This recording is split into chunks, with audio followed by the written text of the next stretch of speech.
All right, everybody. Good morning.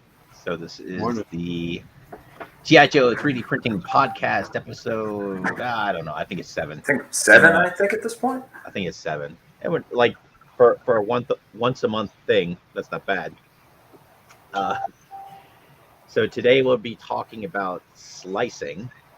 This episode's been kind of a long time coming, and it's kind of honestly more of what I had in mind when I wanted to start the podcast, is kind of getting into some more of the technical stuff so we can help out some of the newer, less experienced members of the group. And this is kind of the real meat and potatoes of 3D printing. So a lot of people, I talk to people all the time that, hey, can you print me a blank? And it's like, okay, do you need design work first? What's that? So this will be like a good explanation of what kind of really goes into some of the 3D printing aspect of it. So with me is Michael Kleppinger, who's one of the admins in the group. Good morning. Morning, everybody.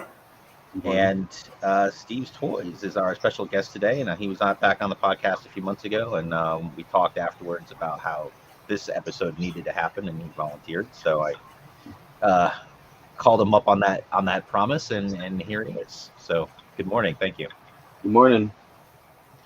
So the two primary types of printing that we're gonna be doing, that kind of we do in this group, is DLP, or digital light processing, which is a resin 3D printing, using a photopolymer and a UV light to cure the various layers, and then FDM printing, which is kind of more common, I think, and that's the printers where you've got a big spool of filament on top, and it runs down through an extruder and gets heated up, and kind of draws the layers onto a print bed. I already got the chat notification, and I'm gonna try and pay attention to it. So good morning. It says Facebook user, so good morning. I suppose somebody should pull Facebook up so we know who we're actually talking Yeah, about. go ahead and pull that up. That is Brooks Cobb. Brooks, Hey, Brooks. good morning. Thanks for checking it out. Hello, Brooks. All right. Do you want me to kind of kick it off with DLP, or would you like to go first, Steve? You can go on first. All right. So I'm going to bring up, and I'm going to make our pretty faces go away. And I'll bring up this. So this is Chi2Box Pro. A few months ago, on one of the podcasts, we had Viper 6, I think he was on, and he was talking about moving away from STL files and going to what's called a 3MF, and that's kind of where he's thinking that's where these things are all going to kind of go, because it started out a lot with OBJ files, and like I've never printed an OBJ. I've been using STLs exclusively for years, and it looks like 3MF is like the direction it's going. So regular Chi2Box, the free version, which is fantastic, it will not read a 3MF file. So I spent way too much money and downloaded Chi2Box Pro, which didn't work on any of my printers until I upgraded all the firmware. But here it is, and I can use a 3MF file. So this is, I've got it set up for an Elegoo Saturn. So there's my build plate. And what I've done is arranged 6 files here to kind of show kind of the different results we'll get from slicing different ways. So these two here, you can just see I've angled this one about 3 or 4 degrees. This is probably not the best file to show this example of what I wanted to show. But when you've got right angles to the build plate, like you would on this model, you're going to get nice flat surfaces. Like I wouldn't expect to see any kind of layer lines or anything here, but on this one where I've angled it just slightly, I guarantee we're going to see these little lines crossing on this bit of the stock here. Anytime, whether you're printing FDM or DLP, the part facing the print bed down here, the bottom, is always going to be distorted. And the reason is that's where your supports are. And it's the first layers that get printed. So like on this one, I would expect all this detail right here to be either completely gone or kind of mush. Whereas up here on this one, this detail is going to be great. Similarly, on this one, I would expect the business end of this vector to kind of look like shit. Excuse me. But then on these two, it'll be pretty good. It'll probably be not bad here as well. So that's at a 45-degree angle. But again, it's entirely possible I'll see some lines on this model crossing right here.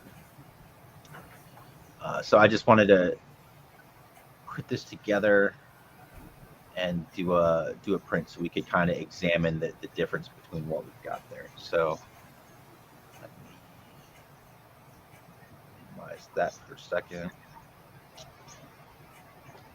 And so I printed it, and it's not going to be great to see with this webcam, but I can tell you with the naked eye or with my reading glasses on that it's pretty much exactly what I'd said.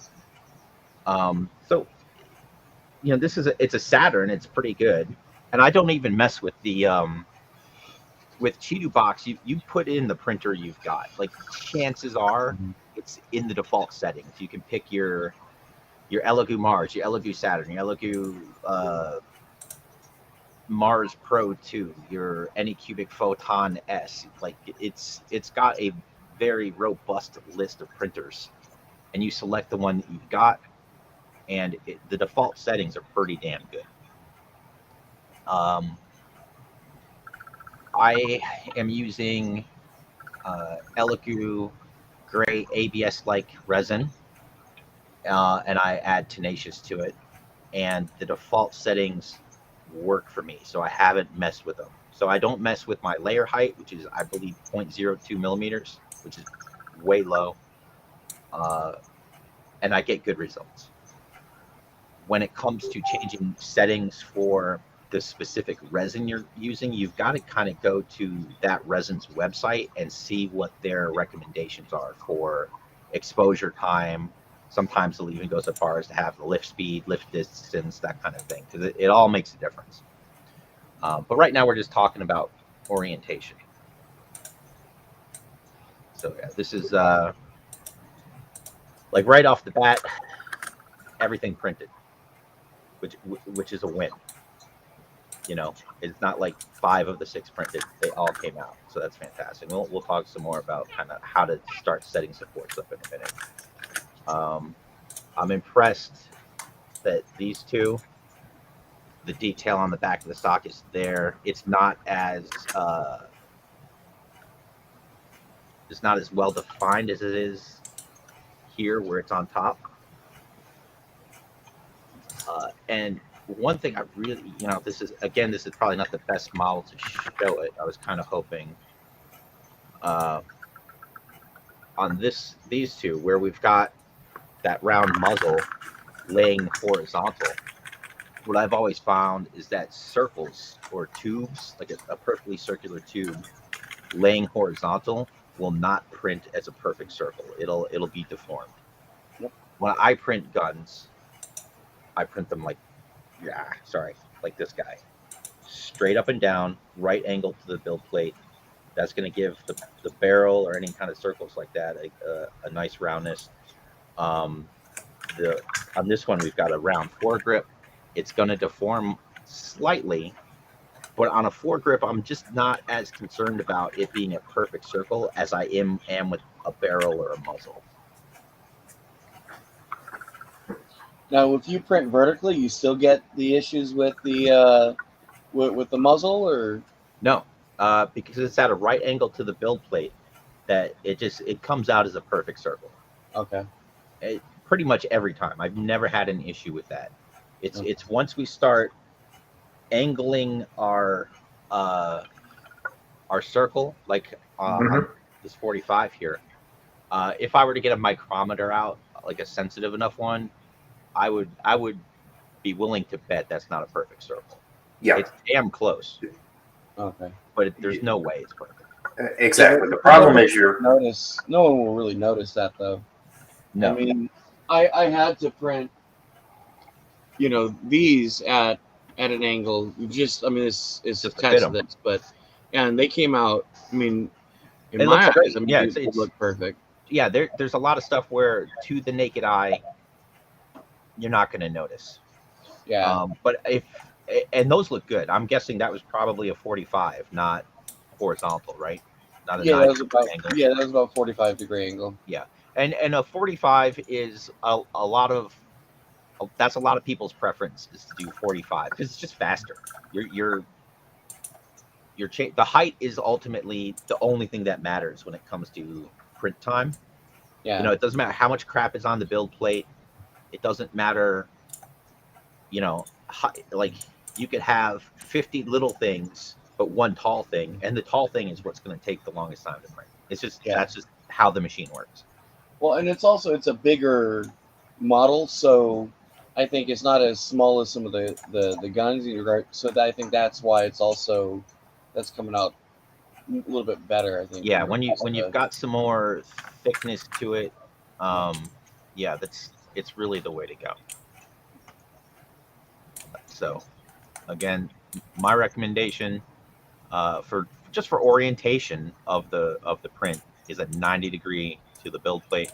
You can absolutely get away with 45, especially if you've got a larger item, and that will, in this case, it didn't really cut down on print time too much. It's still pretty close, but with something like those giant gun barrels that Steve had, you're talking a significant change in the overall print time.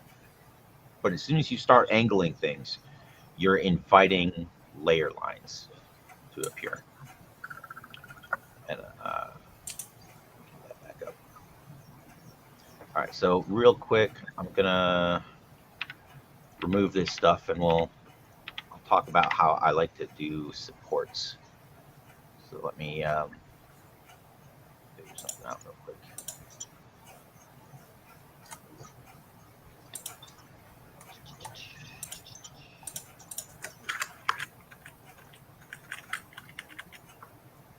Try not to share that.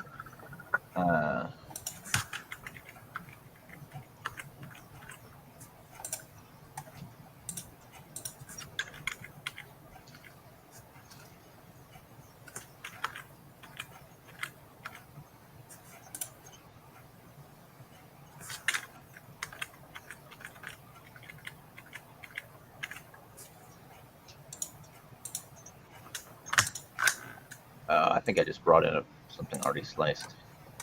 Did I really?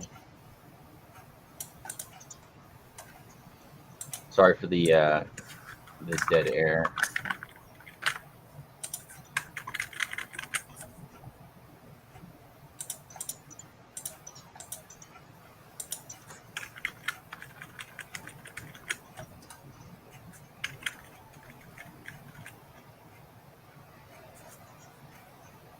Man, that's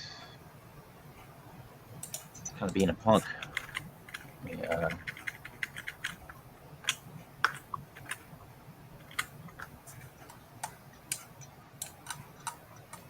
Let's see what this is. Oh.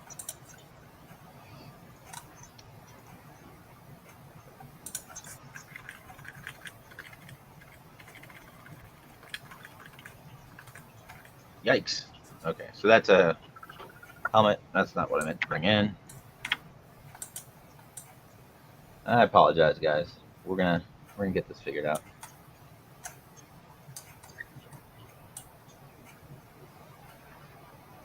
Here we go.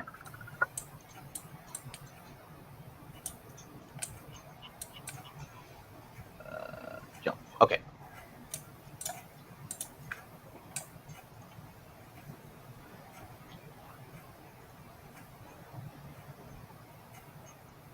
So, yeah. So G2 box decided that this STL file was damaged somehow. I suspect because it came from Tinkercad, and it's just got some really basic ways of joining parts, and it kind of automatically did a repair function for me. Okay. Nice.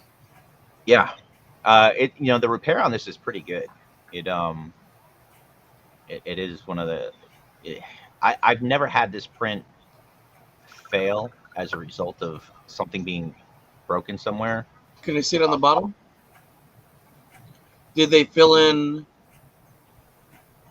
that there? Or? Yeah, I'm not sure what it didn't give me the details. Oh no. So And the repair option. Sorry to interrupt. That's only on the Pro one, correct? I've never messed with it on the original version. Okay. All right, so I brought this in. I really wanted to show this so that we could show the hollow and the dig hole. So this is a print where I've sold, I don't know, 1,000+ of these things. I'd have to look. It's definitely quadruple digits how many I've sold. So I printed a lot, and it's certainly something that's more prone to fail if it's a solid fill item. So there's a slider over on the right, and it exists on the other version of Cheetah Box as well. You can slide down, and you can see this is solid in here.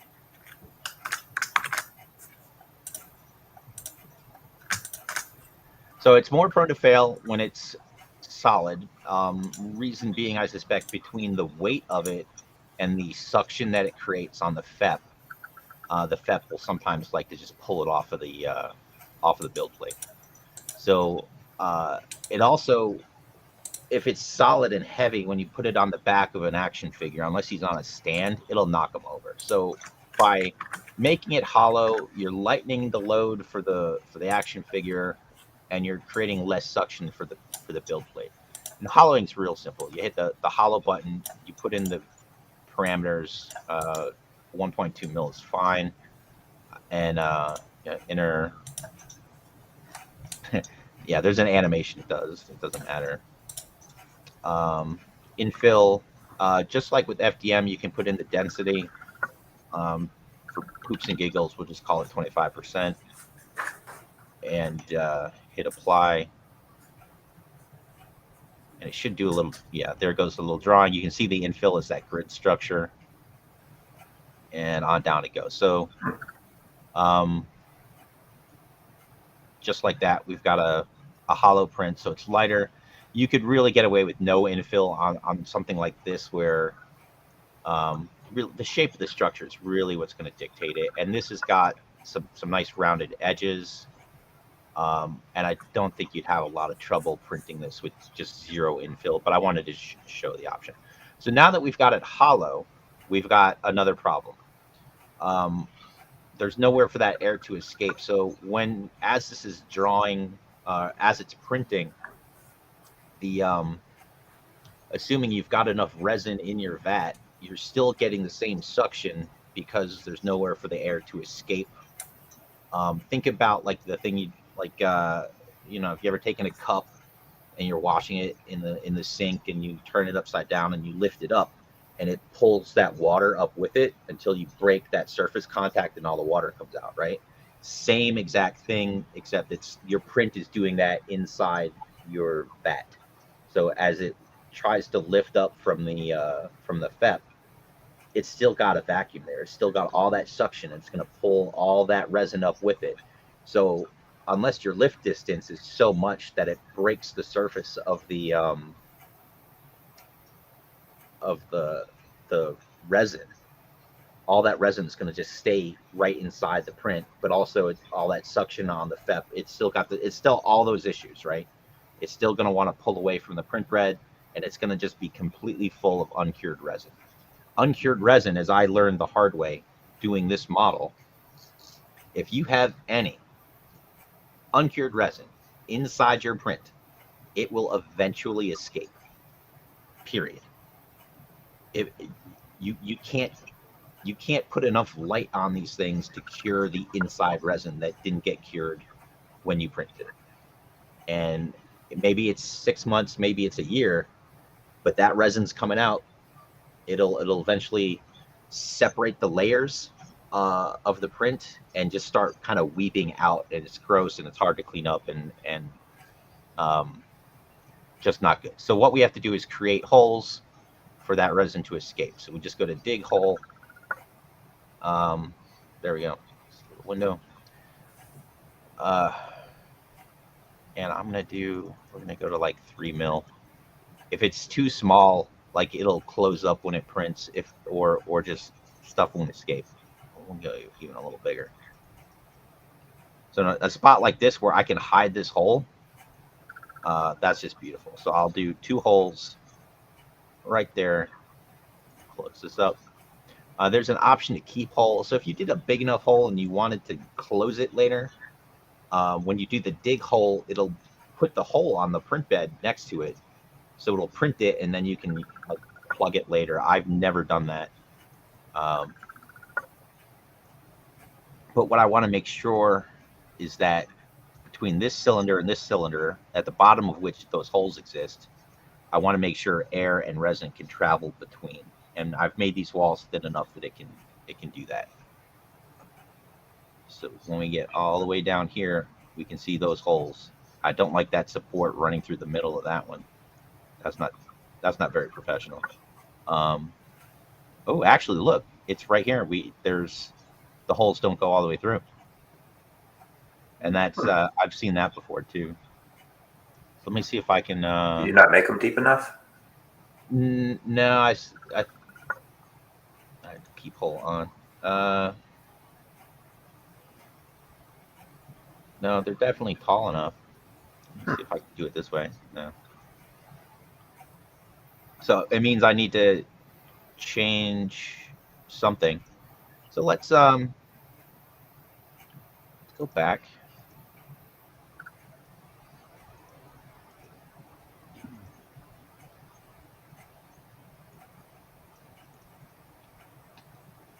So what may have happened is when it did the repair function, it changed something right at that spot.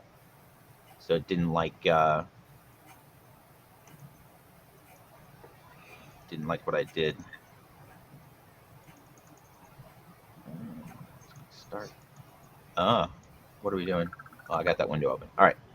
So we're going to go back to hollow, and I'm going to change this to 1.5, and I'm going to just turn the infill off. So I thickened it, which I'm hoping closes up that area, but as long as I still got room for resin and air to travel between there, we'll just bring this right down to the problem area there. We'll try to dig hole again. And I think I'm going to make it a pinch smaller this time.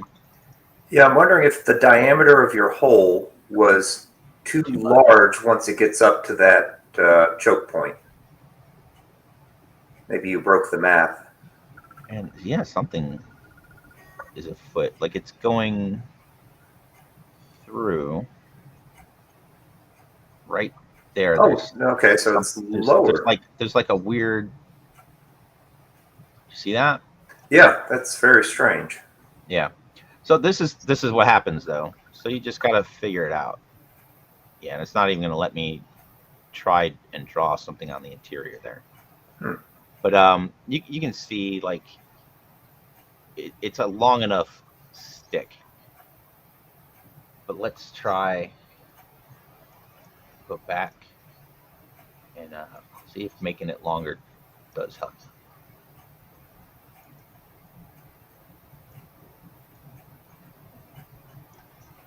And yeah, still the same kind of nonsense where it's not doing it. And it really should. It's like if I shoot this hole through the front here, it should go through to the back. Oh, okay, it doesn't. So that's another. Is there a depth for the hole? Maybe what you're seeing as the representation is longer than what the hole Yeah, actually you can is. see it over here. It's this B angle. So Okay. let's make that 20. So I've done this. I haven't had this issue in the Pro where the holes I've dug have always been in the regular Cheeto box. So it's behaving differently. Okay. So I apologize for that. I should have. Yeah, what the hell? That looks like it went through. I wonder maybe if it's where you placed it. Yeah, that went through. All right. William Branch just joined. Hey, William. How are you doing? Hey, what's going on, William? I'm just gonna back this up and we'll see if it goes through. Oh, see, it's weird. It's like it wants to just be off center, which is kind of sucky, kind of fine. Like if you had like a thruster, like muzzle flashy, something you wanted to stick in there, those holes aren't going to do it for you. But this effectively achieved what I was trying to do. And it's between having designed it in Tinkercad, I think, and that repair function, it just kind of sabotaged itself ever so slightly. And what I've even done on the ones I was manufacturing was I'll put another hole in right there, and that way I know I'm good. I'm eliminating the suction. I'm creating multiple avenues for resin to escape, and that's going to give me a successful print. Because we've got these nice round things, I'm not a fan of printing this at an angle because you just invite deformity when you do that. And this isn't that big a print, so 90 degree to the plate. This is how I would print this in terms of orientation. And we will go over to support. And where are we on time? Yeah, I'm eating up a lot of time. So close this window. Support. So Cheetah Box is pretty cool. The Pro version, you really have a lot of control over what your supports look like. If you're beginning, I really wouldn't mess around with this stuff. My philosophy for supports is like number one, we want our print to stick to the build plate, not the FEP, which means we want a decent amount of surface contact with the build plate. This kind of throws this default raft down for me. And in this particular case, this raft is as small as I would want to go, but it's acceptable. It's an acceptable amount of space on the build plate to hang on to this print. I do like that the default one has this this angle here, so you can get under, if you got like a little rubber spatula, you can get under this real easily and get it off of your build plate. If this was just straight up and down, it would be a real pain in the butt to remove from the build plate. I don't like light supports if you're a Cheeto box person. So light supports, all that's going to give you is potentially a smaller artifact on your final print, whether it's something that like a bump that sticks out where the support was touching, or an indent where when the support came off, it took a little bit of the print with it. That's the perceived benefit of using a light support. I don't trust them. Light supports fail like crazy for me, and I just don't even use them. I always start with a heavy. Yeah, light supports are trash unless you've got like a super fine, super tiny little thing where your heavy or even medium support is bigger than the thing that you're printing. I just stay away from it. So one thing that's great in Cheeto boxes, you can kind of hit this little button down here, and it'll this button, and it'll automatically kind of generate all your supports for you. And when you're starting out, this is fine. This works, right? But you'll notice they're all heavy, and it's really kind of over supported. this will give me a successful print. And this is how I set up the this thing that I did. I just didn't feel like fooling around with the support, so I just did the auto supports, and obviously everything printed, it's stuck to the plate, everything's fine, but it's really over supported. So I don't really do this anymore. I'll kind of manually support everything. So I'll just hit remove all, yes.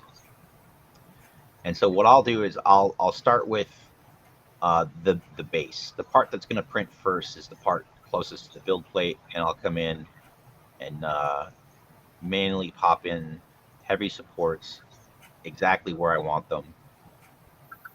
In this case, it's this lowest point, and it's got to be enough to hang on to it, but you don't really need much more than that. That's about all I would do to support the bottom there. And then I'd come up here, and the next part that's got to get some support is right here. That's about all I do, and then the next part is over here.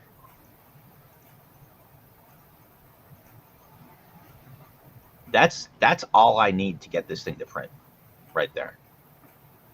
Now I've got this piece up here that needs to kind of be in decent shape so it can work on the in the hole on the back of the figure. So I'll throw 2 on here like that. And I'm not a big fan of trusting long singular supports like that, so I'll throw 1 or 2 more on there, make it at least a tripod, but just like that, pretty solid. These parts here, where this sticks out, it doesn't stick out that much, and it's enough where this doesn't require any kind of supporting to print okay. Same with this, but the problem I've found on this particular print is right here and right here. Sometimes I'll get separation of layers. Like this is wide enough where when it prints that first layer, you know, at 0.2 millimeter, this less than paper thin little piece of filament, cured filament right here, up and down, you know, when it comes up out of the off the FEP and then back down, that tiny little wet, less than paper thin piece of cured filament will waver, and so you'll get a couple of kind of crappy layers right there, and sometimes right here. So I sometimes support that, and sometimes I don't. It's I can get a decent one here, here, here, and that should be enough to prevent that separation. And then I'll just come in and they're not close enough. Just create this little piece out here just to make it nice and stable. And then the other problem we're going to have is this detail at the bottom here. So this is a rare point where I will take a light support and just pop them in just like that.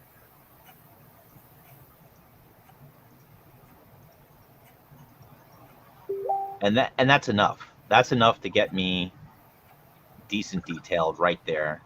And it's these little pieces of plastic that I've just created are the devil. They are a pain in the ass to remove, and they're just evil. I don't care for them, but they do the job. And then I got to go in with an X-Acto knife and kind of flake them away, and they're going to want to stick to everything. And they're really my worst enemy. And then like this giant thin support right here, I sure as shit don't trust that to be stable, so I'm gonna back that up with a heavy support, maybe even from the side. Not. And yeah, I don't know why, but I stopped doing any thin supports. All the stuff I do are all the thick supports. They're just awful. In this is like this rare case, and that's one of the reasons I wanted to kind of show this model. This is maybe 3 millimeters right here, so they're not real tall. There isn't a lot of room for them to play around. So it kind of works. This tall goofy shit I have over here, I'm not a big fan of. But it'll work. But that's it. That's how I would orientate and support this print. So we're hollow. We've got holes for air and resin to escape. We've got decent surface area on the build plate, so it'll stick. We've got heavy supports at the base to make sure right off the bat the print doesn't fail the instant it starts getting to the actual print. So we're not going to pull the plate up and have these supports and then no print because we used heavies. So this is it. This is kind of my gold standard technique for supporting prints that I do on my Elegoo Saturn. So from there, I think yeah, over here we've got a single parameter slice. I would hit this and then save it, and that's it. So that was about half an hour of me explaining that. Do we got anybody have any like specific DLP support / slicing questions before I throw it over to Steve? Well, just to make sure you cover it, Mark, it's not DLP related, but there was a question about the design that you did here, how you did those tubes. Just want to make sure we don't miss that one. In Tinkercad. Oh, in Tinkercad. Anthony was asking how did you get those tubes to work that way? I assume we're talking about this one because that's the question I get. Yeah, that's a Tinkercad question. So these are discs. So that was a cylinder that I created in Tinkercad, just one of these little rings, and then I compressed it and I rounded the edges. And then in Tinkercad, when you duplicate, if you move something, duplicate it, and then duplicate, it kind of, like, however much you moved it, angled it, whatever, it replicates that change. So I created a disc, I created another disc, and just moved it up a little bit and angled it, and then duplicate, and it became that thing. And when I got to the point where I needed it to change direction, I changed the direction and hit duplicate. So this was just basically it's copy and paste with a little bit of movement, but I didn't have to like physically move and alter each one. It was create one or two, make a little change, and then it's just like click, and it grew and angled up and moved, and then I make a little change and then same thing. So pretty simple once you know that that's how Tinkercad works.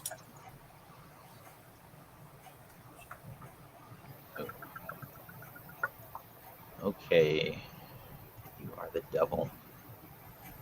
Turn that off. There we go. All right. Very cool. So, Steve, if there's no more questions, let's see. William just asked, how do you fill those gaps? Not quite sure which gap. Okay, questions are pouring through now. Okay. William, which gaps are you referring to? Let's see.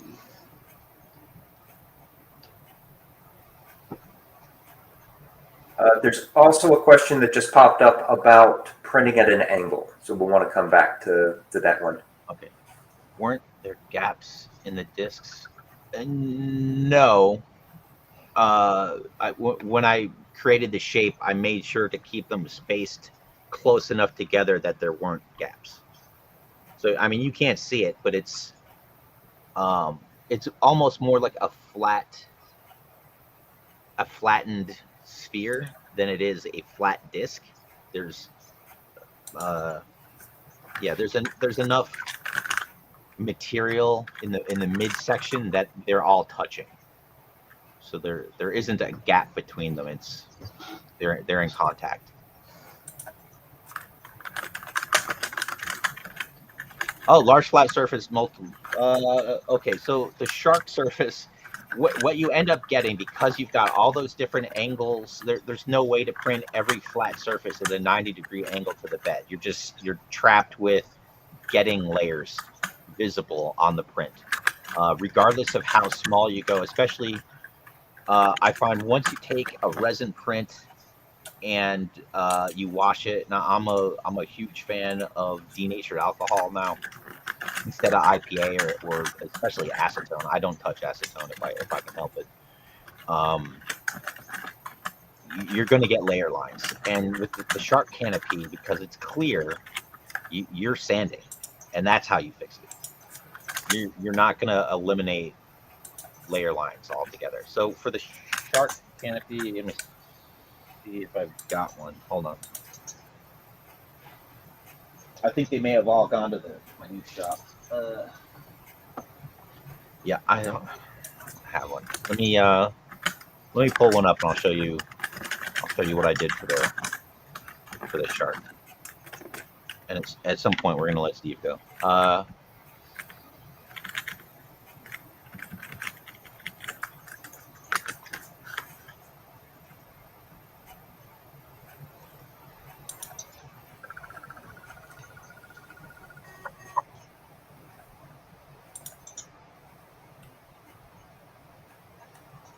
Let's see. Okay, so am I sharing this? All right. So this is the shark canopy, and I did a bunch in resin. They're all right. I probably should have made it a little bit thicker, just because of the material. Like the size is right for the piece, but because of the resin, it's just it's got a little more flex in it than I would prefer. But I'm kind of trapped printing it up and down like this on the long print, and the bulk of it, these three panels here, here, and here, this puts them at a 90-degree, which works for me. And then I'm gonna get layer lines on these angle bits, even more so than down here. So honestly,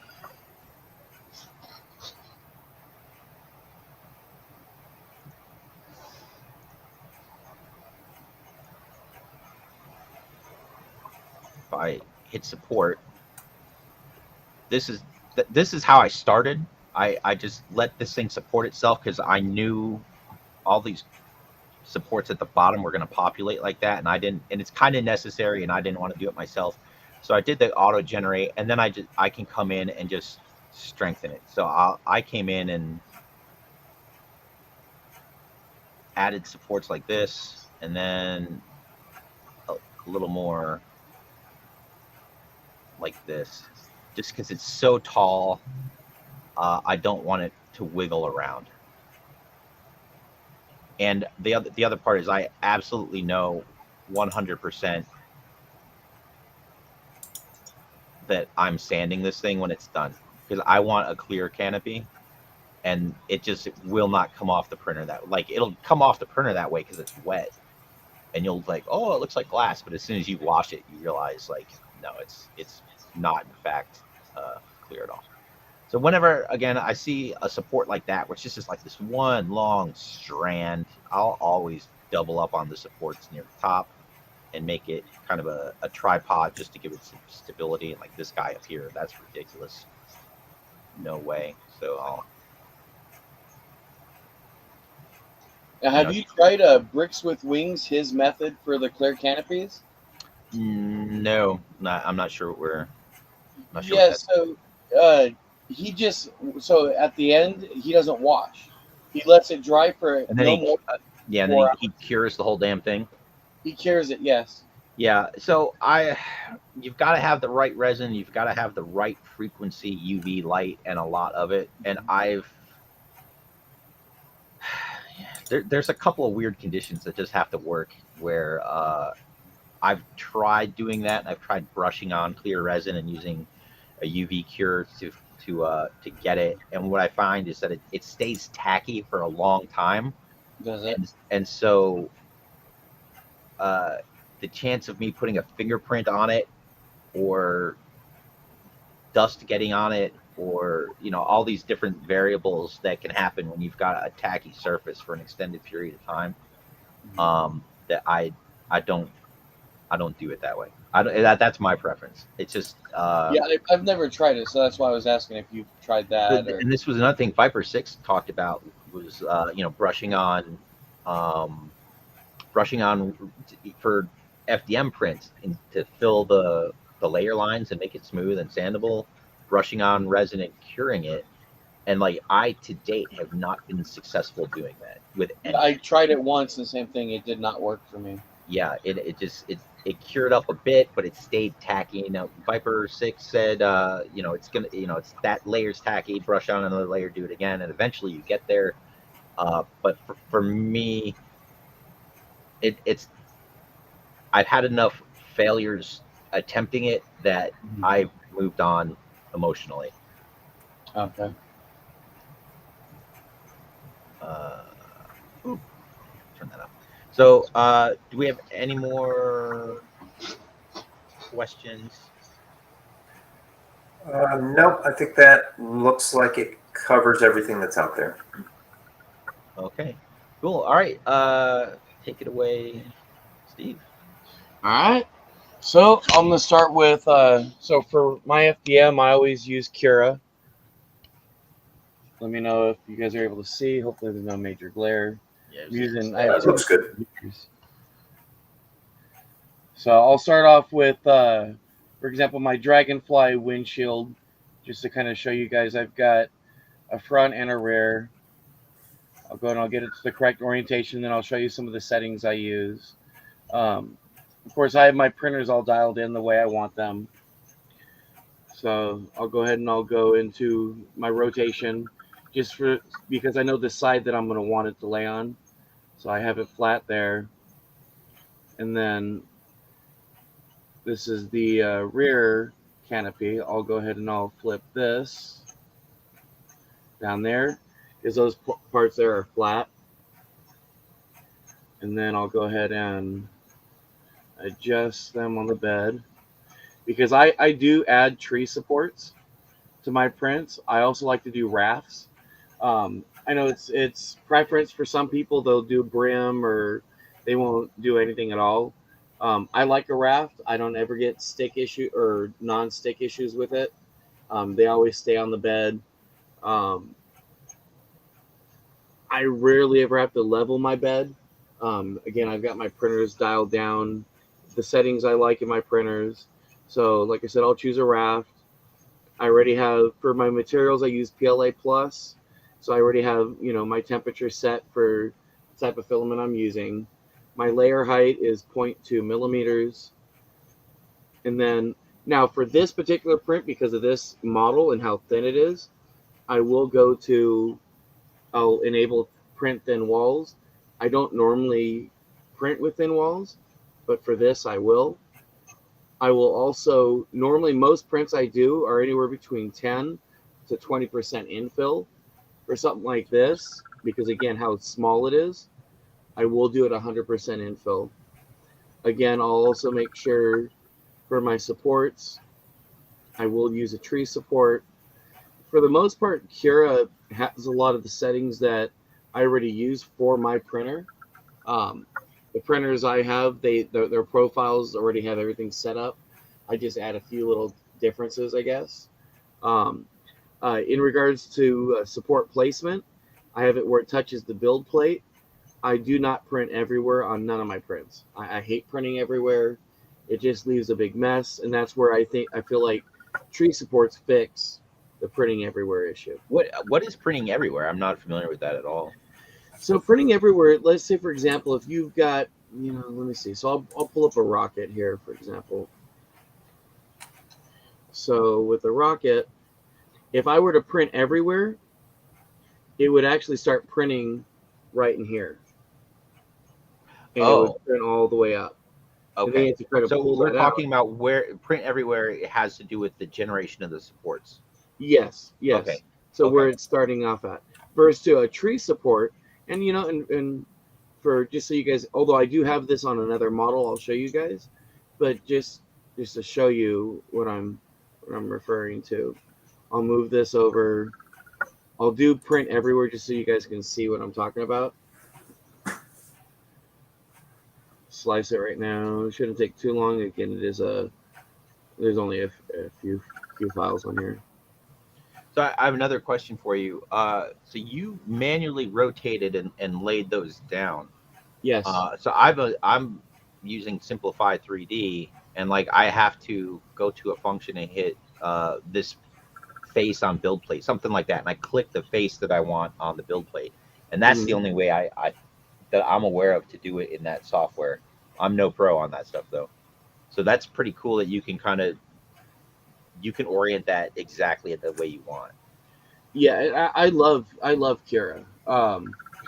Before I used another program. Again, I think it was like Simplify 3D, or I forget the name of the program, but it was something that this particular brand had used. It was like their own version of Cura, I guess, and I did not like it at all. It was very similar in regards to having to, the way you would orientate your prints. I like with Cura, you can pretty much adjust anything. I like that the auto supports, like what it's doing now, are pretty much spot on, but you can add like extensions, and you can add to where you can manually add supports like blocks and stuff like that. I rarely ever do that myself, just because Cura is pretty spot on. I've never had to modify. Now, if I have too many, let's say for example, if I had too much stuff in front of, let's say this here, these two overhangs, then it might prevent like a tree support from. So I'll make sure that I leave enough space in between each other, so that way I get the full tree supports. And like you'll see with this being so far out, we'll see how that comes out. See, like right here, I'm missing two of the tree supports because of how far out that is along the bed there. Now, if you go here, oh, that's weird. Okay, it didn't do the print everywhere there.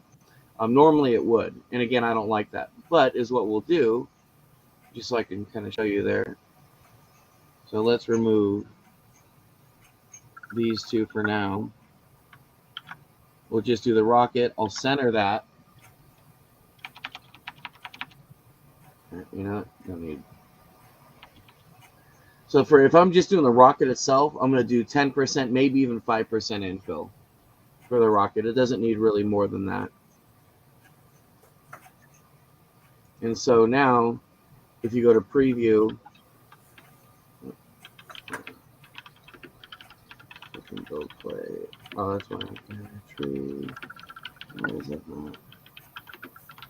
Okay, that's weird. I don't normally have that issue. Didn't export the tree.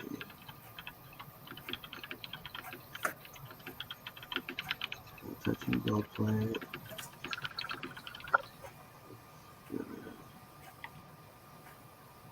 Do that again.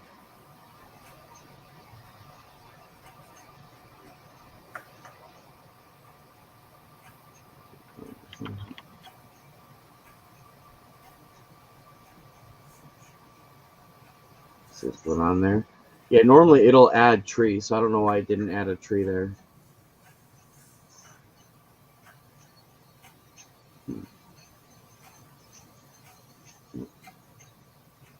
Again, it didn't do that. Let's see. Isn't it wonderful how it doesn't duplicate this goofy stuff it does when you need it to? Yeah, which is weird because only when I'm doing a live thing with you guys. Otherwise, it always does it for me. I've never had the issue with that. See, like right now, now it shows it, but it's also because I hit everywhere, which again I never do. And if I were to scroll in or zoom in.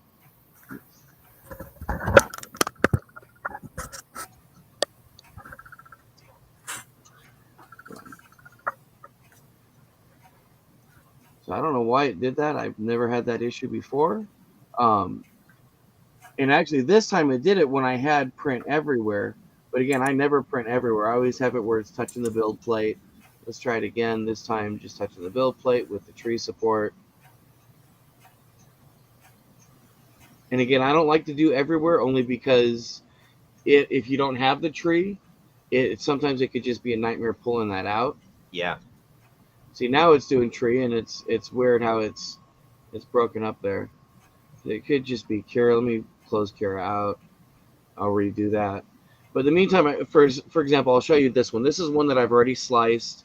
This is going to be a 3-day, 9-hour, and 16-minute print, 741 grams of filament. Because some of these parts are really small, I did do this at 20%, or they're thin parts. So I'll go to preview so you guys can kind of see. I've got most of my tree supports here. Wow. There are some spots missing, so this I just did real quick.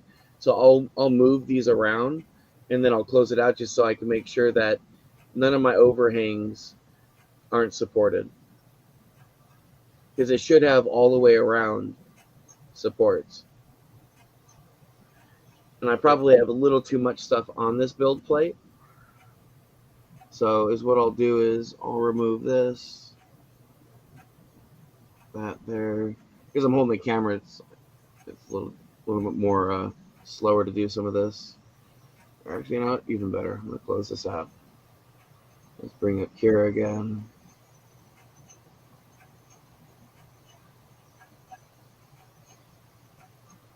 All right. So I'll choose the printer I'm going to use, which is the Ender 5. We'll go ahead and we'll go back to Rocket. I'm going to multiply. We'll do 4 rockets total.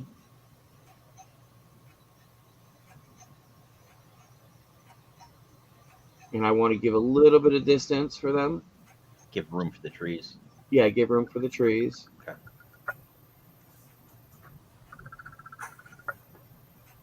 And then I'm going to go into my settings here. Make save thin walls. On this one, I will do thin walls. I already have it checked there. I've got the raft set up. I've got my support, should be tree, touching the build plate. So that's my default. And then I'm going to hit slice. Again, that's for the layer height is 0.2 millimeters. My layer height. So in Cura, adding the trees is a function of the slice. Yeah, so you that's part of so it's part of the function. So you can do different types of supports. You can do normal. I like tree. So, and the reason why, because that gives me better support. So now if I go to preview, every corner has got a support. Yeah, I like that a lot, I think.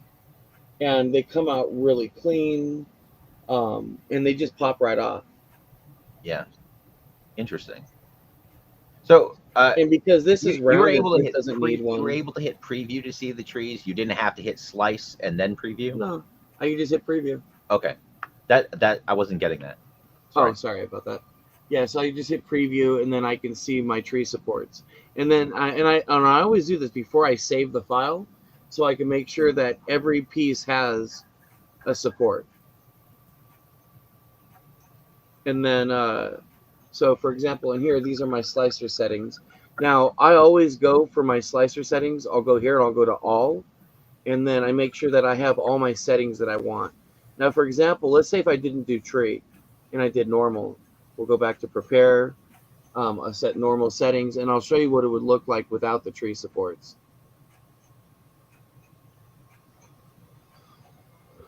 Just to kind of give you an idea. And then I'll also print everywhere so you can also see from there.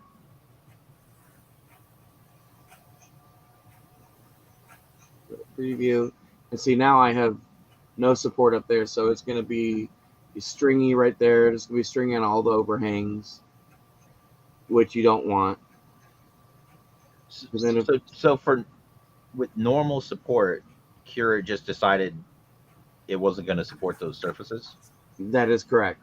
Okay. And so, for example, for support placement, if I print everywhere, which is what I used to do, I stopped doing that. So I'll show you what will happen now. Yeah, it's going to... It might put a support from here to here. I doubt it with this particular model, but it might. I've had that happen in the past. Yep, actually did that. Did exactly what I thought it might do. Yeah, and now you're going to get artifacts on the tips of those Yep. link surfaces. Okay. And then the other issue is now I have to dig these supports out right here, Yeah. which is a pain in the neck. Yeah. I hate doing that. They don't extend out. So again, then I'm more likely to damage or make the model look, like crud. And so not trying to do that. So again, I'll go ahead and get rid of the everywhere, go strictly to build plate, go to tree support, go back to preview, and I'll hit slice. Temperatures also matter, depending on the type of filament you're using. I only print PLA plus. I do not print standard PLA. I only use plus, and the majority of the time I strictly use eSun for my brand of filament. Okay. It's just kind of a preference. I have used Inland and stuff like that. Inland's pretty good, but I never have problems with eSun with the filament breaking or anything like that. Again, I'll go back to preview, and you'll see my tree supports there. I like that a lot. So my wife really started printing before I did, and she had purchased the license for Simplify 3D, and so I mean we paid for it, so we just stuck with it and haven't ventured off. So I may need to invest in some Cura. Well, Cura is free. I use the free version of Cura. Yeah, same here. And it's amazing. I do not use Simplify 3D. I used to. But I just found I had too many headaches with it. Yeah.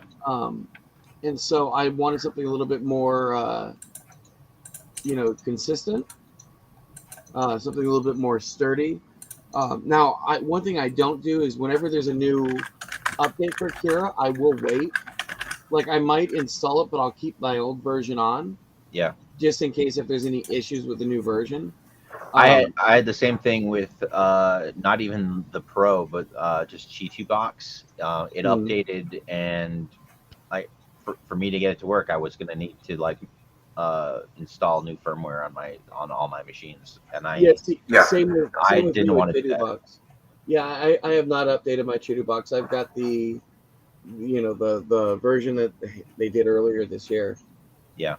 Yeah, I've been rocking like an old version for a long time because I did not want to screw around with firmware, which ultimately was really easy to do, but I didn't know it was going to just work the first time and be easy. I didn't know that before I did it, so I hesitated and I put it off for a long time.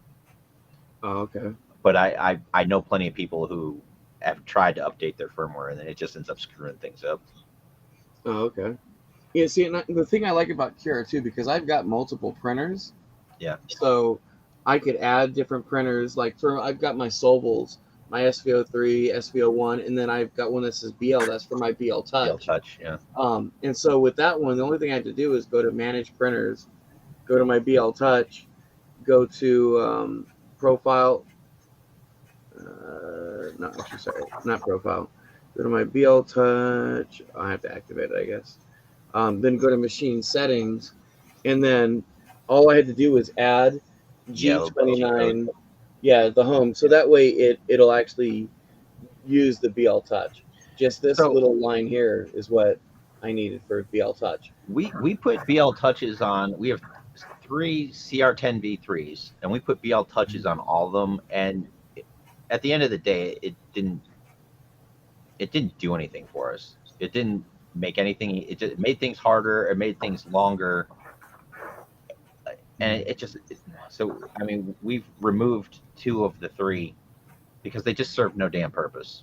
Is what we found. Yeah, I had them on all my SVO1s. I removed them except for one because it was a newer SVO1. Yeah, and so I didn't have my sensor for the Z stop. So yeah, I went ahead and I kept it on. But for me, the BL Touch is just a pain in the ass. My Ender 5, it works fine. I use it for that. But everything else, I mean, I mean, because even with the BL Touch, you still have to manually level. Yeah. You know, and I've Yeah. gotten my printers down. I mean, literally so much to a science where I don't have to level. I know what temperatures my printer needs to be. So, for example, let's say I were to get rid of all these files here, and you actually can in Cure. You can right click. I'm just holding one and you can highlight them all and delete them all. But so, for example, if I want to go, let's go to my desktop. We'll go to the Snowcat.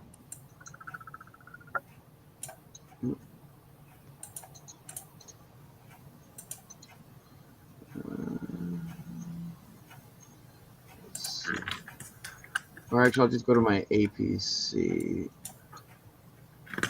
Hold on, let's see. Let me find my files I need. Hold on. Okay, so for my Snowcat, I've got my. Let me find the file here. It is chain. So, for example, I've got this here, which would be flexible. So I'll go ahead and I'll get it to the orientation I want, and then I'll go under the type of filament I'm going to use for materials. I'll go down just a generic, although you could add different brands, stuff like that, like there is for eSun. But I'll go here and I'll go to my TPU setting, and then from there I will go to custom. I'll go to, and really the only spot here that I worry about is just under my material, because it will like to default to 0 for the temperature for the build plate. I always set my build plate at 70. And then my temperature I set to 228 for the nozzle. And then for the tread, I'll do 10%. I mean, you could even do 5 if you wanted to. So for example, let's go info. Blind right now. I don't have my glasses on. Hold on. So since we're talking about TPU, we're talking turning retraction off and like slow. Are we slowing the nozzles, the extrusion speed down a lot? No, I keep everything at default because that's the one nice thing with Cura, with my program, or with Cura with each printer. I've got all my settings already set in there. Like you set it up, or Cura had default settings Cura had all the default TPU, settings for Onyx each. Reality Ender 5. Yep. It just knew how to print it. It knew exactly how to print it. Oh, that's not fair. I've never had an issue with TPU, and because I'm printing, and actually, I'm sorry, with Creality, I take it back. I'm not using the Creality for that one. I'd be using my Sovel for that one because the Creality doesn't have the direct drive. The direct drive. I'm using it's just your standard Bowden type extruder. So again, I'll go back to my infill density. I do 5% for my TPU, and then let's see. I'll go back to material 228. Oh shoot, it's still doing this. Hold on. Let's go back to generic. Let's go to TPU, and actually, it'll give me the option here. So it'll have the settings it needs. So I'll do discard changes. So now it has everything set to where it should for TPU for this printer. Yeah, I struggled with TPU for so long that man, this would have made my life better. Yeah, see now the Creality, the Ender 5 Plus, that one actually I would have had to change the speeds and all that because that one they didn't have a profile for TPU because that one was not direct drive. Now my SVO3, I have a Titan drive, and so it's got a direct drive extruder. So that one does have the profile for TPU. That's why you saw the option for keep settings or change settings. Yeah. And so this has all my speeds and everything set up. Now there's other Creality printers that do support TPU because they have the direct drive, like the CR10s. Yep. And those, you don't have to change any of the speeds or anything. I mean, you can if you want, but you don't have to. Yeah. So for example, I'll go here. So I've got the 228, the 70, those were already set. I will go like travel speeds. None of that I have to change. Retraction distance 3. Um, I've got the prime speed or the retraction speed is at 50. I don't have to change any of that. That's all set. Um, I'll go ahead and I'll go to supports. Really, I mean, the only support I'll do will be, I won't do everywhere. I'll do touching the build plate. Support structure, I will do tree on this, although the tree is very minor. Yeah. What would it be supporting? And actually, this one doesn't even, I could just hit normal on there. But I do some support because it does have a little bit of That little bit gaps of a in there. lip. Yeah. Yeah, it has a Okay. little bit. Mainly, if you look, it's hard to see, but there it is angled on the bottom a bit. Otherwise, I normally wouldn't. And then I'll go ahead and I will add for the adhesion. I don't like to do skirt. This one I'll do a raft because that way it just pulls right off the raft. Versus if I have it on the build plate, sometimes with it being TPU, and this is hollowed right here for the most Okay. part, Yeah. and so it'll. And I'll show you one of those pieces in a sec here. Oh, and again, I'll change my infill.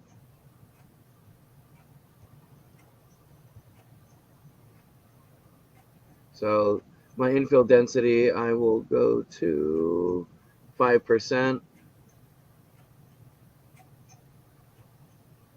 I don't need to be 10%.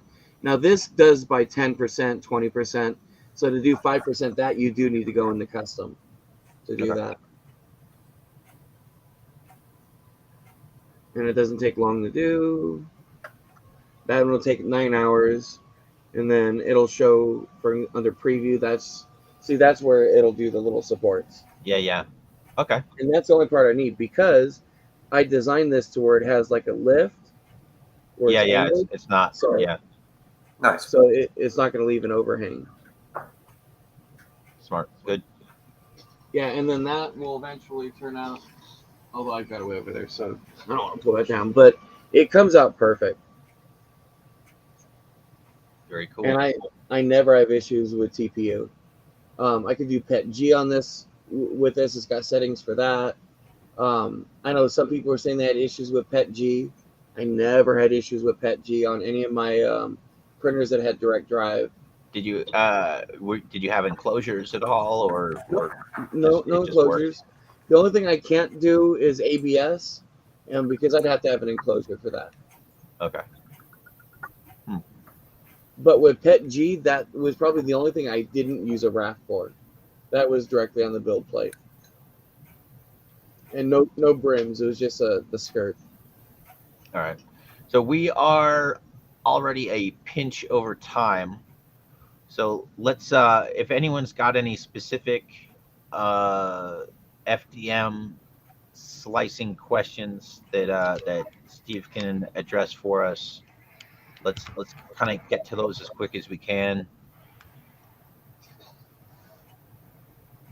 I'm definitely gonna have to check out Cura. It seems like that's gonna just make everything easier. Yeah, Cura is a really good package.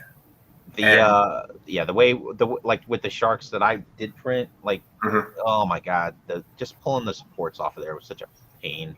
Yeah, I think the tree is definitely the way to go based on what I just saw. So gotta check that out. I love tree supports. You have a nice turtle collection there. Oh yeah. Nice. Yeah. Okay, we're gonna give it a couple of seconds and see if like before a bunch of questions come rolling in as they type them up. But Steve, thank you for doing that for us. I really appreciate it. Let me take a quick look and we'll see what we've got coming up next for the podcast. Got a question came in for you. What kind of support interface are you using? Percentage? I'm not sure what they mean by interface. Yeah, I don't know what they mean by interface. Let me see who that. Okay, so that's Brooks that's asking the question. Okay.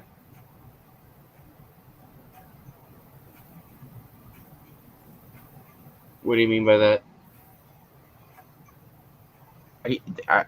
I wonder if he's asking about Maybe like the density on the point, infill for the support? or where like the raft and the supports actually make contact with the print, Mm-hmm. like that point. That might be what he's asking. I mean, right at the edge of wherever the overhang's at, but I mean, they make contact. In regards to angle, I mean, everything's kind of just secure. Auto does it. So I for my printers, I don't have to make any changes. So I think it would depend on the printer. So if he has a printer that, for example, that doesn't have a profile set up, I think it would depend on the print. What printer is he using? Can you ask him?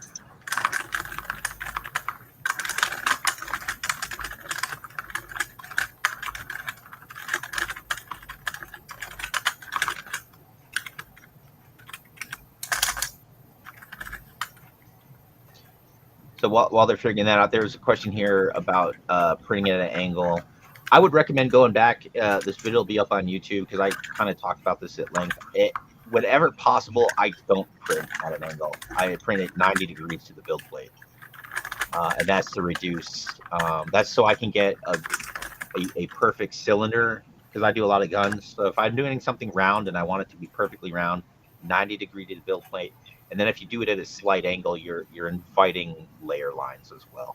If you do 90, a flat surface coming off of the FEP is going to be perfectly flat. If you angle it a bit, you're going to end up with tiny little layer lines. So they're so small, maybe it doesn't matter to you. But if you're looking for a better print, 90 degrees to the build plate is my preference for FDM.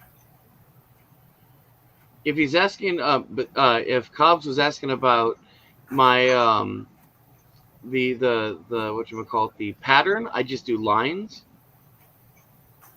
But or he was asking about, let's see, my support. Yeah, same thing, lines for infill pattern.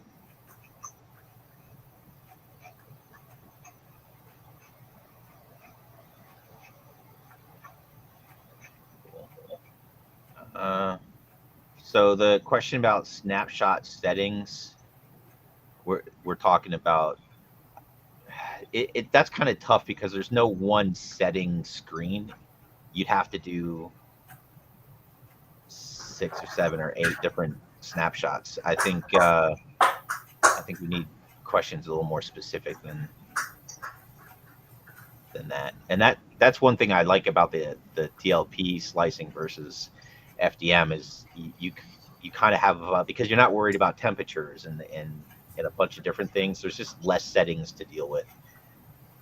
Yeah, but every resin also has its own, preferences in regards to, how you're printing it, and you do have to kind of adjust your settings based off your resin, though, right? A little bit. Yeah, and that's kind of what I mentioned. Like, go to your manufacturer's page and see what the recommended settings are. That's where you start, and over time as your LCD screen wears out, it'll start to kind of overexpose, and Yeah. it'll get to a point where you can take a second off to account for it. But man, there's always going to be some play because you can't, like, if I perfectly dial in my settings right now, after a couple of hours of printing, they're not going to be perfect anymore. And you don't have the granularity of settings to continually tweak it and keep it perfect. You got to kind of let it go a bit before you can make a 1-second adjustment to kind of tweak it. Yeah. Have you had to replace any of your screens yet? Or I've replaced all of my screens. Okay. It's I've only had to do once so far.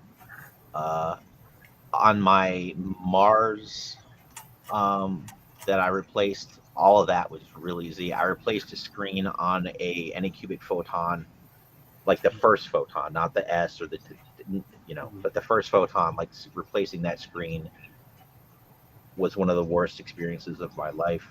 Oh wow. But they're a bunch of generations past that now, so I don't know.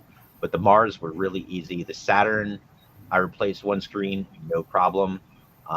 Went to replace another screen on another one, didn't work.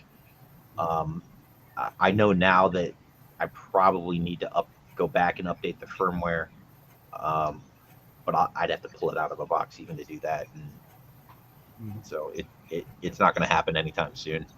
Yeah. See, the Anycubic Mono X is pretty easy. Someone was saying, I guess they had to replace the lamp in theirs. Have you do any of Yeah, that or? I haven't done that, but yeah, like all those things are perishable. They burn out over time. You only have so many uses of the lamp. You only have so many uses for the LCD screen.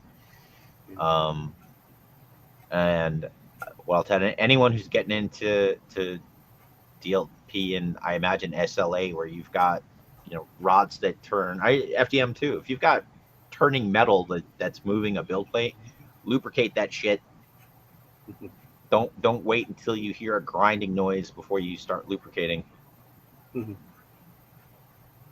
right. Yeah, I'm gonna have to probably soon replace all the belts on mine and Yeah. all my pins and belts. It's another one of those things people get into the hobby kind of don't.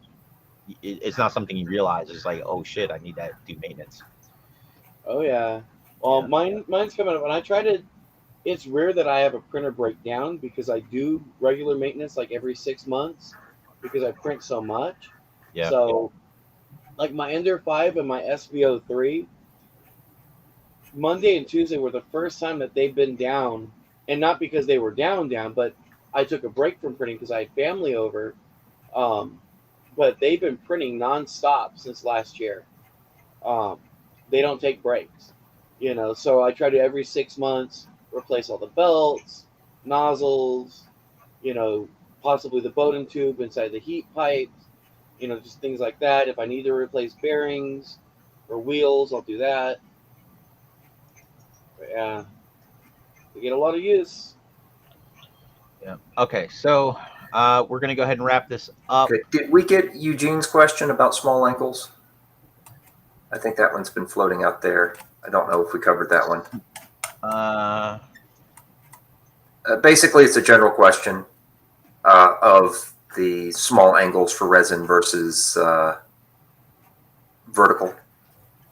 And that's what I was saying is like, and small angles are in my opinion worse, because you're dealing with these really fine layer heights. When you're at 90 degrees to the build plate, you're talking there's no layer lines. It's perfect, right? And you do a tiny little shift, and now that layer, that separation between the layers kind of gets stretched out, so you get almost like scaling as those layers try to print at an angle, because it's not an angle. It's a step and a step and a step. So if you're at a 45, that's not too bad because it's just it's this nice consistent stepping. But if you're at a 3-degree angle, now that shift in between the layers gets kind of drawn out more and more. So small angles bad, 45 not so bad, 90-degree to the build plate's the way to go. You can't always avoid it. You've got complex shapes and designs, but you want your primary surfaces 90 degrees, either straight up and down or horizontal. If you've got something, and I talked about this before with like the canopy, like I'm printing clear and I want it to look like glass, I'm sanding it and spraying it with some type of clear. So kind of doesn't matter so much. I was looking for something.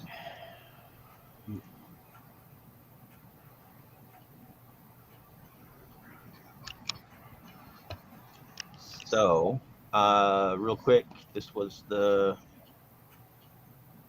printing episode 7. So today is 14th. We did settings and slicing. June 4th, we're going to talk about scanning. Juan will be back for that one. He's on a bit of a hiatus this weekend. And we've just got so much stuff kind of coming up. We just kind of rolled with this one. And then June 18th, we're going to do a pre-Joe Fest podcast. So typically we try to do a little heavier on the 3D printing side and lighter kind of GI Joe, and that one's going to be a little heavier GI Joe, a little lighter on the 3D printing. And we've got our friend who's creating the new GI Joe fan club. He's going to be our special guest on that one on the 18th. July, we're going to talk about CNC and lasers. And right now we've got Mr. Rob Betcher and Joe's Joes will be on for that one. August, we'll be doing mold making and casting. So we've got some cool stuff coming up. Thanks everybody for checking this out. If you've got more questions, feel free to put them up in the GI Joe 3D Printing Facebook group. And there are a lot of experts on there. There's, plenty of people on there that know more about this than I do. So, get your questions out there. Don't be afraid to ask if something's not working for you. We'll help you figure it out.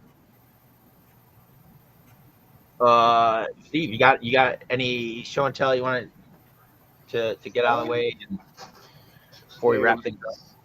Yeah, I can show you guys a little something. I'm still finishing up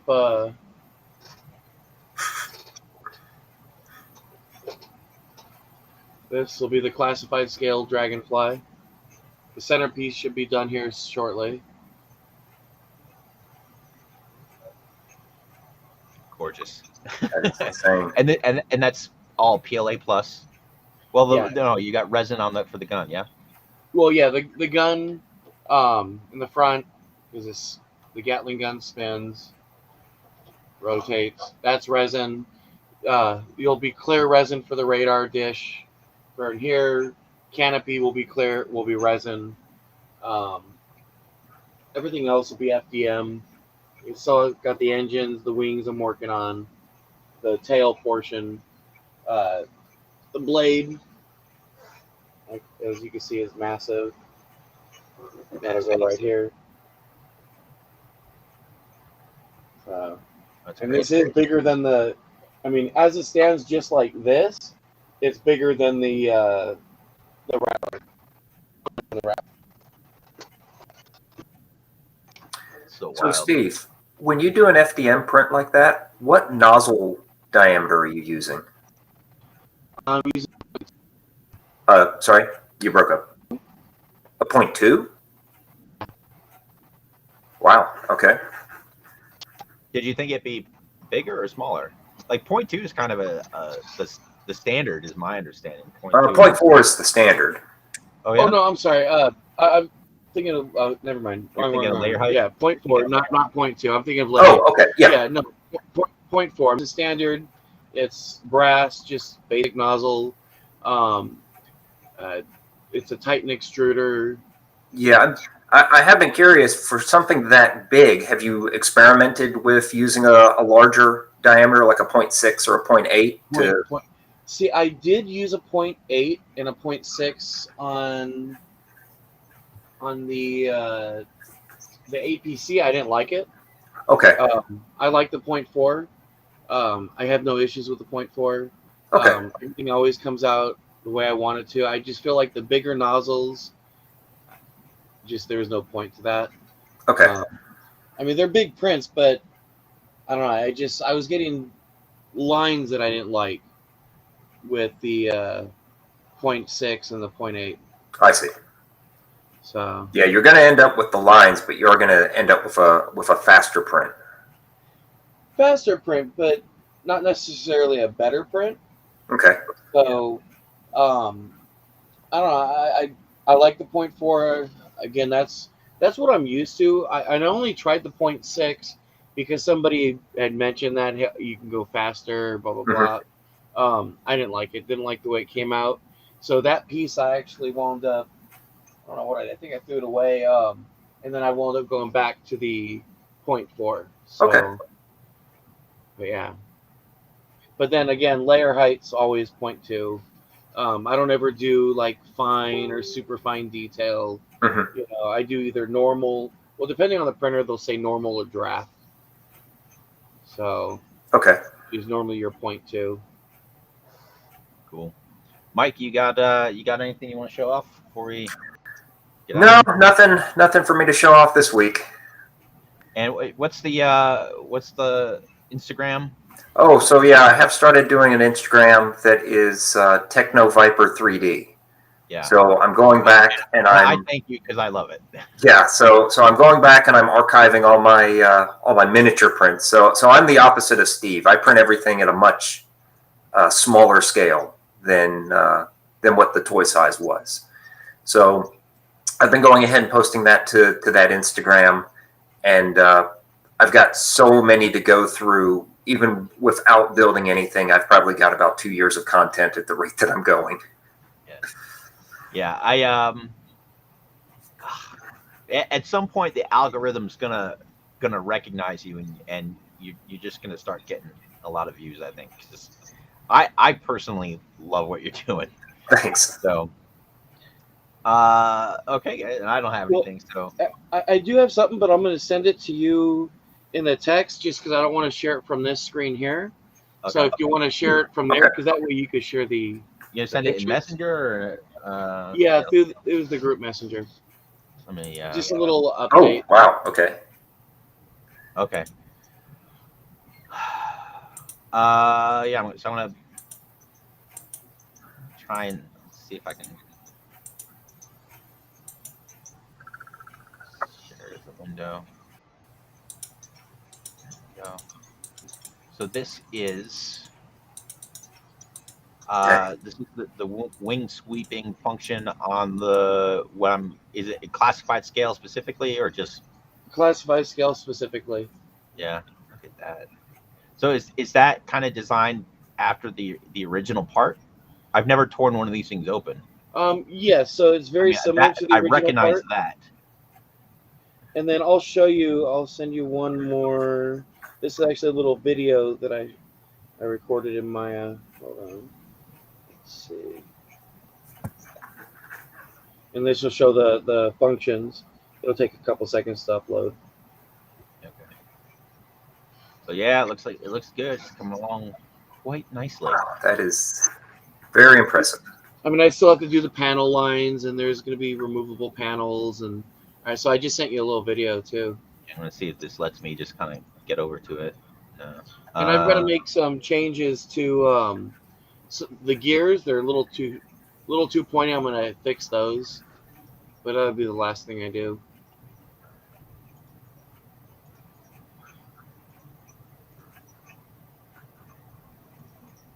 Should work.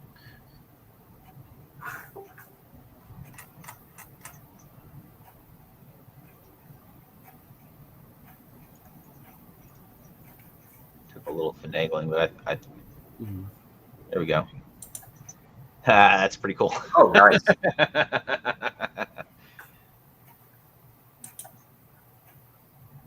Very impressive. What software is this? Maya. Maya? Okay. Good for you, man. Like Maya, my brain wasn't getting it. Like my brain works with Fusion quite well, but man, Maya was slow for me to learn.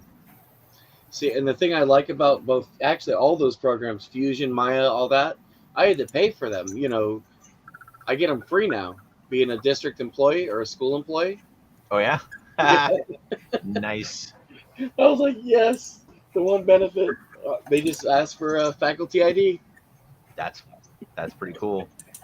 I still don't think I dig kids enough to want to work at a school, but I salute you, sir. I couldn't handle it, man. All right.